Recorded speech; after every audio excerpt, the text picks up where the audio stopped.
Mbola kitra fifananana eny anivon'ireo fikambanana sy ny sampana rehetrarehetra izay ihany. Mikasika ny fifanana ho an'ny latsaky ny 17 taona kosa indray izy ity.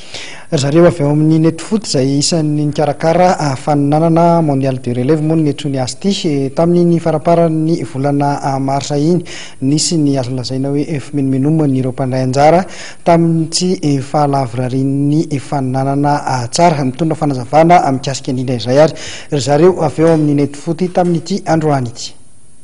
Nanantanteraka lalao ara-piralahiana tamin'ireo mpanazatra sy mpitantana azy ny ekipan'ny Netfoot Manda sokajy lazaky ny 17 taona omaly sabotsy dia tsy mamasina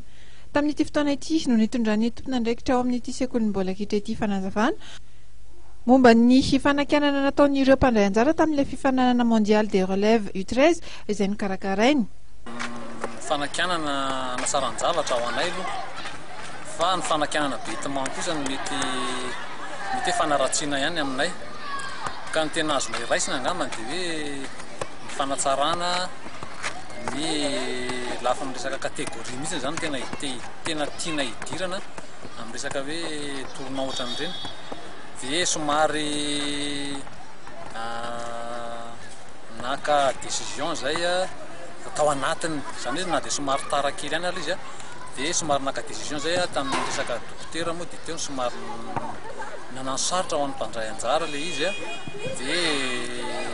nisy ny lasony hoe fandikanan-dalàna kely tao anatiny satria raha vaintony hoe fimaritra nefa fantatra fa hoe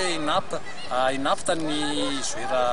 sasany dia mbola mini mampanao ihany ny éducateur sasany ao anatin'le izy anankiray zay ny fanatsarana ihany koa ny resaka hoe hébergement sy ny resaka sakafo angambany raha ny eritreritranay tamin'le tournoi dia tsy nasiana sakafo ny maraina sy ny hariva fa ny atoandro ihany neritreretiny asiana sakafo kanjo le izy rehefa hoe neritreretiny efa hoe ho asiana indray le izy dia somary tsy ampy le izy tsy nahafapoan'ny ray aman-dreny ny sakafo nomena nefa ny arakaraky ny tomanana ihany koa no afaka omena ny mpandray anjara zany dia teo any somary nisy olana kely fa aminay misy ny zavatra azo tsapaina hanatsarana amin'ny tournoi manaraka zany. Dia teo zany lesika isan-karazany izany dia mbola mampanantena zavatra tsara hatrany izy ireo amin'ny andian'ny